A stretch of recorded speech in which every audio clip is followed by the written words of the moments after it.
Happy New Year, Washington Commanders Nation. It's your boy, Commander Rio Robinson, checking in with the latest and greatest from the Rambling with Rio YouTube channel, where we ramble about the Washington Commanders. It is a football new year for Washington Commanders fans. We are now 6 days away from the anxiously anticipated Black Monday of the NFL offseason.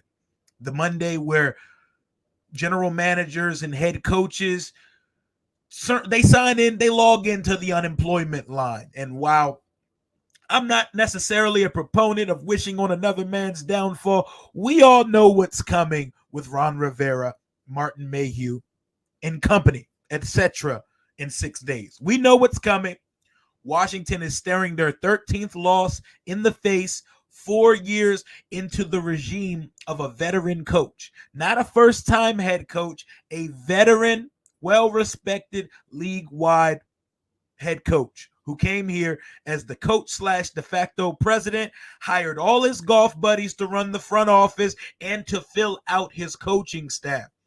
A coaching staff that once included Scott Turner, the son of Norv, instead of Kevin O'Connell, who looks like a pretty damn good NFL head coach right now in Minnesota.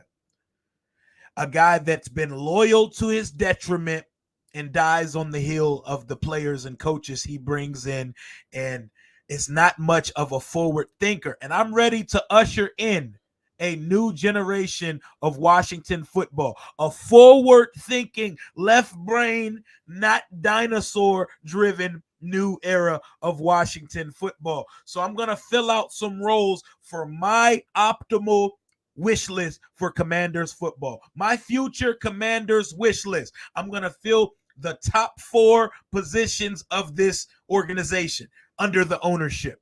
You know, we're going to go with the organizational structure the traditional way, where a president oversees the general manager and the head coach. So the 4 positions we're looking for, we're going to stack it up like Josh Harris has built his Philadelphia 76ers. Daryl Morey is his team president, who oversees general manager Elton Brand, who oversees the head coach Nick Nurse, formerly Doc Rivers, and their star piece, their franchise quarterback over there with the Philadelphia 76ers, Joel Embiid. So we're going president, GM, head coach, quarterback. These are my favorite guys, and these are the top of my wish list for Washington Commanders football. Does my wish list matter? No, I am nobody. I should not be making decisions for this organization, but these are my favorite people to fill these roles. They are not the end all be all. Next week, when guys get fired, I will hit y'all with a fully fleshed out top 5 general manager options, top 5 head coach options, and we can go from there. But starting this list, the president of my team, this is a position that matters. President of football operations. Love Jason Wright. He's on the business side. They may move on. They may fully bring in their own guys. I hope my guys along for the ride, but if they move on, you get it. They may want to start everything over in their vision. Our last president of football ops, Bruce Allen, was an idiot, a buffoon. He was Dan Snyder's henchman. I just want to see my team do business the right way. So they can hire guys that none of us has even heard of. Just make sure these are qualified football people. I want Josh Harris in the position that he never even has to think about meddling. Never has to think about coming from the owner's suite to talk to the coach about something happening on the field, to come off the yacht and make a draft pick like our last owner, to throw drinks at people like Dave Tepper. I know it's a messy situation. Dave Tepper has taken the crown of Dan Snyder, and he's taken it a little bit too literally. That guy is an absolute mess, and that guy makes me so happy to have Josh Harris and company. Also, it's a good time to have a job opening and availability, because the Panthers situation does not look like an advantageous one for a promising coach or GM, but our job comes with $100 million plus in cap room, which is going to be top 3 in the league. 5 picks in the top 105 picks in the NFL draft, a top 3 draft pick, meaning you get to draft the quarterback of your choice, and a roster turnaround. It's going to be crazy. We got like 17 impending free agents. You get to build it in your light with owners who want to usher a new era and a new business savvy Washington football that we have not been accustomed to over the last 25 years. But let's get to the list. Starting with team president of football operations, the guy you see on the right, Adam Peters, assistant general manager, San Francisco 49ers.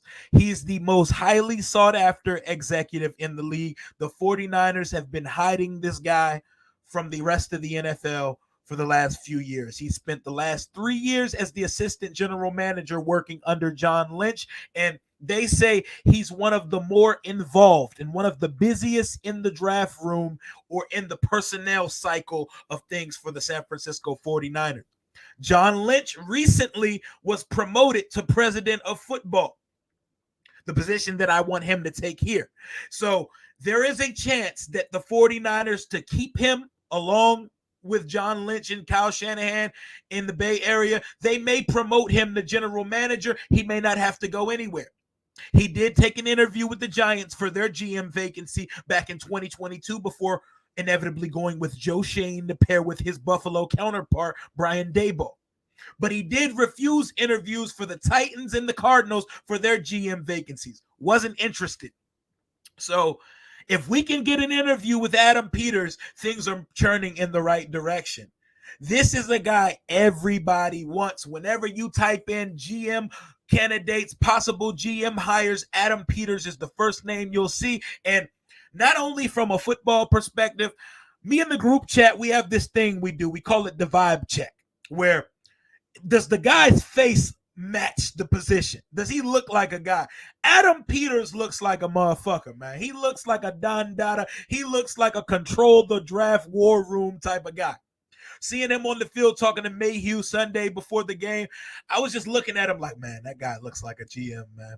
He looks like a I'll fleece you for the top of the draft. He looks like a Sonny Weaver Jr. draft day movie type of GM, but he's actually good in real life. He has a lot to do with how they run things on the personnel side of that organization, and they say he's the one that does all the grunt work in that front office. And while promoting John Lynch to president, he could come get the same job here in D.C. to oversee a general manager. So Adam Peters, in my Washington Commanders wish list for 2024, you are the president of my football team.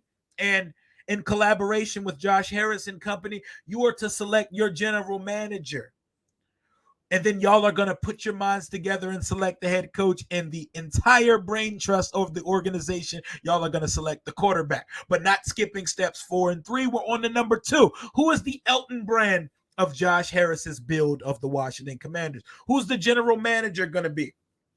He hired Eugene Shin to be a lead analytics guy in this organization. They hired a sports science guy.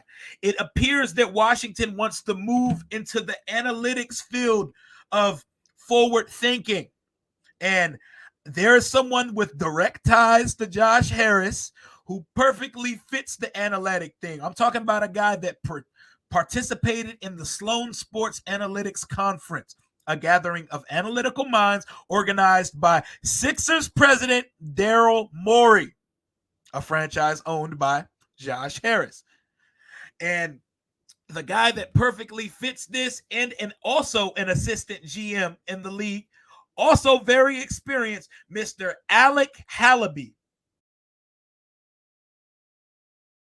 assistant general manager, Philadelphia Eagles. The guy me in the group chat, we call him Spider-Man. He looks like Peter Parker played by Andrew Garfield.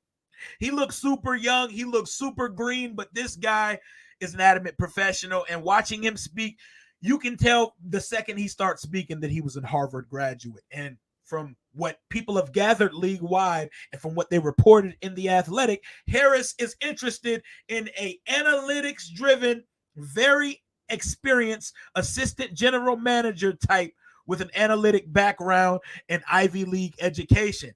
Alex Halaby checked all the boxes there. He's only 36 years old, but he's worked in the NFL now for 16 years, and he has been a huge part of the drafting and personnel side of the Philadelphia Eagles. Sure, they're falling apart right now, but don't get it twisted. Imagine being an 11-win team and feeling like the world is falling in front of you right now.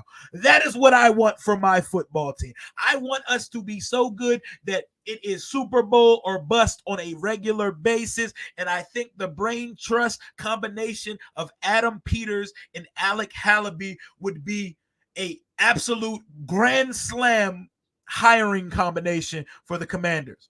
Halaby and Peters, y'all can do whatever y'all want with this roster. Y'all can do whatever y'all want at the quarterback position. You team these guys up, and we will have one of the more envied front offices in the league.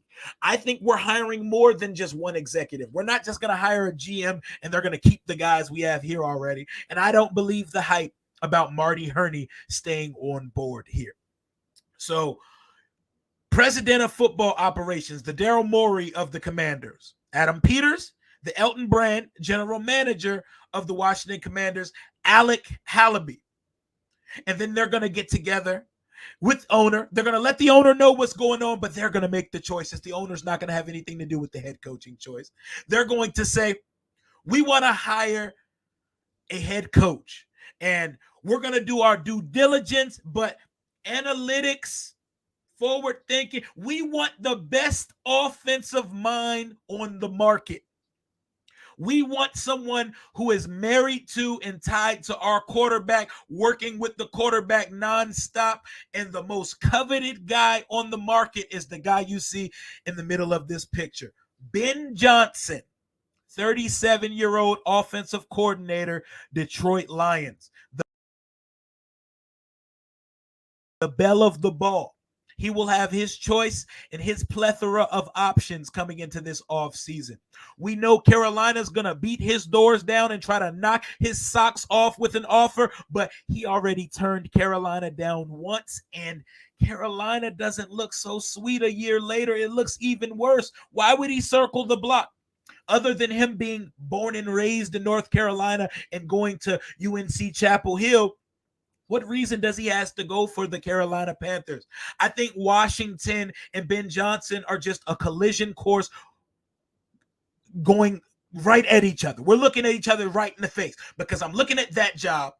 I don't see him taking the Panthers job. I don't think the Bears job becomes open. And the Chargers want an adult in the room after the Brandon Staley experiment went wrong. They are going after Jim Harbaugh or Bill Belichick, meaning Washington is the ideal and premier destination for Ben Johnson, unless he wants to just stay as an OC. But we know how ego goes in coaching. We know guys want their own job. Pay this man, bring him here, and have him partner with Adam Peters and Alec Halaby. Have them digest and go over every inch of the quarterback class and have them select our quarterback. Ben Johnson has the most balanced offense in the entire league. His number one characteristic is his balance, his versatility. They're top 5 in passing. They're top 3 in rushing. He has 2 different type of backs. He has a bruiser and he has a change of pace, scat back, third down utility, home run hitter type back. They have the number 1 option at receiver and the deep threat receiver and the possession guy. And they brought in Sam Laporta. He knows how to utilize his playmakers. Terry McLaurin's our best receiver, and we just watched Eric Bieniemy go 17 weeks not knowing how to get this nigga the ball. Ben Johnson gets the ball to Amon-Ra St. Brown. He gets the ball to Sam Laporta. He gets the ball to Jahmyr Gibbs and David Montgomery. And they know how to get the ball to their deep threat first-round pick, Jamison Williams, that they took last year. We don't know how to get the ball to Jahan Dotson. EB cannot get the ball to Terry McLaurin and Jahan Dotson.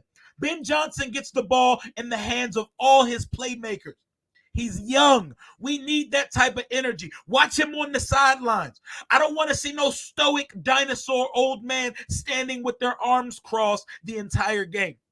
Ben Johnson is sprinting, running 4.40s up the sideline with players as they're marching up the field. Listen to the conversation he has. Watch his press conference. Listen to the detail. And unlike EB, you hear what Ben Johnson says, and then you watch it executed on Sundays, on Monday nights, on Thursdays. And he's doing this with a solid / limited quarterback in Jared Goff. I think Jared Goff is a good quarterback. I don't think Jared Goff is a great quarterback. His offense has been elite in back-to-back years with a solid quarterback. We have a chance to draft someone who is special. This is what you want tied to your quarterback.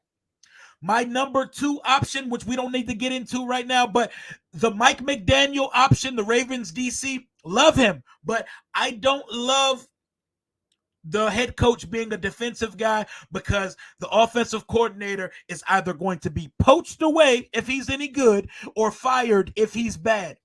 Tie the head coach to the quarterback and pair him with a experienced D coordinator like a Wink Martindale or somebody if he's let go, and let's cook. So the big 3 in the brain trust under Josh Harris: Adam Peters, Alec Hallaby, Ben Johnson. Let's cook. We got an Avengers-like brain trust and head coach. We've moved into the future with an infusion of young, qualified characters. Ben Johnson is qualified. Guys have been hired with way less experience. Mike McDaniel and Sean McVay had way less experience as an offensive coordinator than Ben Johnson did. Have the foresight and the vision. I'm tired of seeing that graphic about the 100 guys Washington had on staff in 2013 that are all good head coaches now. I'm tired of that. I don't want any more dinosaurs, bro. No more boomers. I want a young front office and a young head coach and a young quarterback. And that's how we're going to end this list. So we got the big 3 now: Hallaby, Peters, Johnson. Who's playing quarterback for these guys? Don't get me wrong. I want these guys to dive into every single aspect of the top 3 quarterbacks in the class. I only want 3, the top 3 guys. Bo Nix, cool, not interested. Michael Penix, if he didn't tear his ACL twice in college, and if he wasn't 24 years old and hurt his shoulder, I'd be very interested. Not on my list.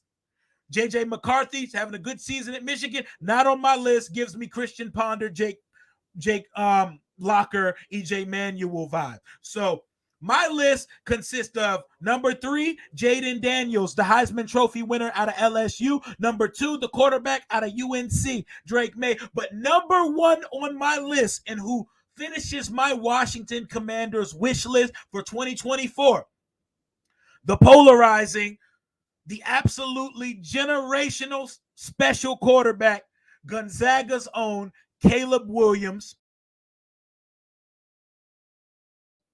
out of USC, formerly of the Oklahoma Sooners. So to complete the build of Washington, we went out and got the most coveted executive to be our president, hired one of the top analytical minds as our GM, and we got the top head coaching candidate in Ben Johnson.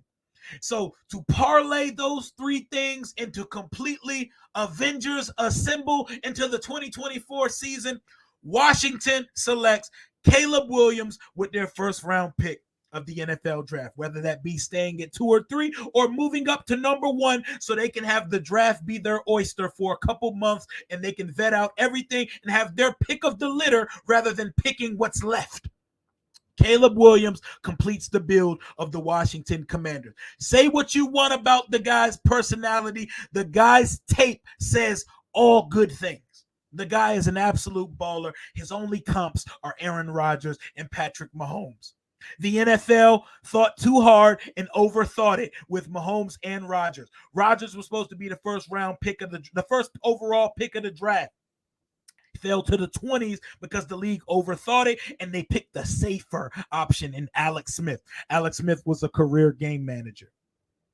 The Bears had a choice to select Deshaun Watson or Patrick Mahomes. They chose the safe option in Mitchell Trubisky. Mitchell Trubisky is now a career backup who doesn't even look like he should be a backup right now. He's fucking garbage. Caleb Williams is special. Don't overthink it.